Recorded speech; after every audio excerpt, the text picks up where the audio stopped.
There are moments in history when a single decision changes everything, when one move, one action, stops a nation from plunging into chaos. This is the story of how Donald Trump stopped South Africa's descent into communist ruin. It's a story the media doesn't want to talk about. The so-called experts would rather you forget, because it proves something uncomfortable, something they don't want you to believe, that the fate of an entire country was altered by a tweet. But to understand just how close South Africa came to collapse, we need to rewind. South Africa, once a land of promise, now a country teetering on the edge. Years of corruption, mismanagement, and outright looting by the ruling ANC have left the economy in shambles. Crime is out of control. Unemployment is through the roof. And in the middle of all this, the government decided on one more disastrous idea: land expropriation. The plan? Take land from private owners without compensation and redistribute it.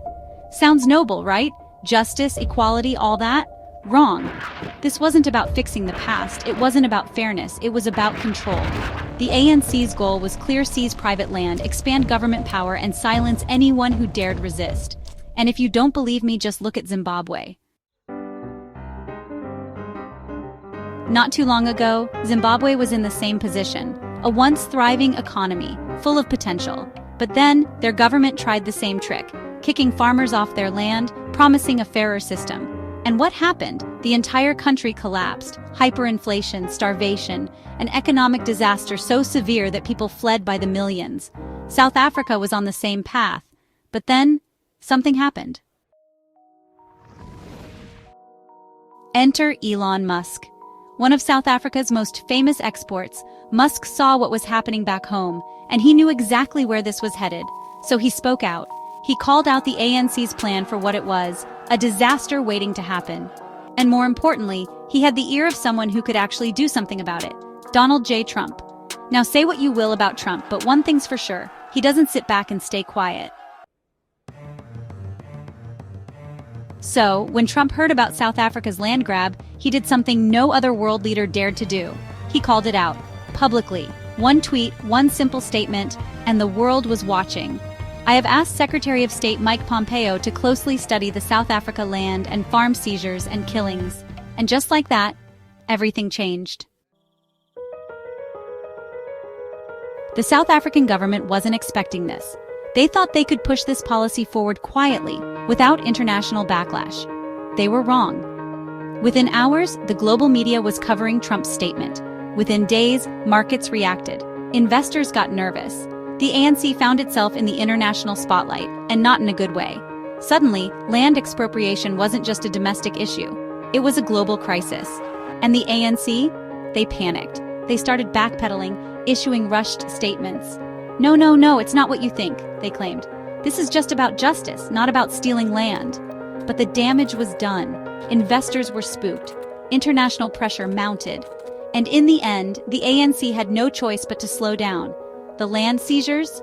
Put on hold. Their bold communist land grab? Stopped dead in its tracks. This wasn't just about land. This was about the future of South Africa.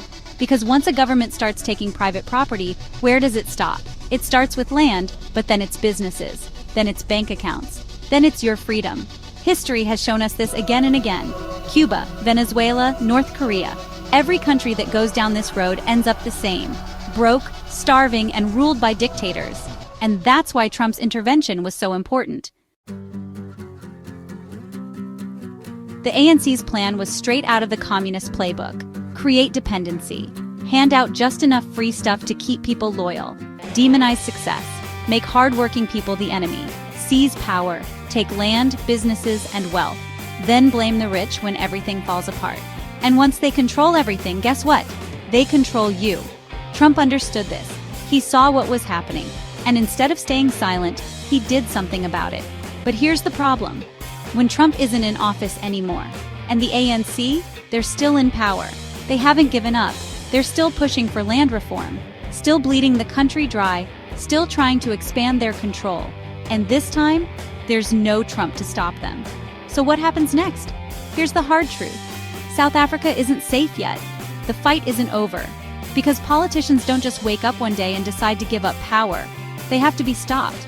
And this time, it's up to the people, not just to resist, but to wake up, to see through the lies, to hold the government accountable. Because if we don't, if we stay silent, if we let the ANC get away with this, then one day, we'll wake up in a country that isn't ours anymore. A country where the government owns everything. A country where freedom is just a memory. And by then, it'll be too late. So the choice is ours. Stay asleep or fight for the future of South Africa. What will you do? What will you eat? Where will you go? You are as far south as south can go. Maybe up north? Right. Right? No. You, like the rest of us, are stuck here.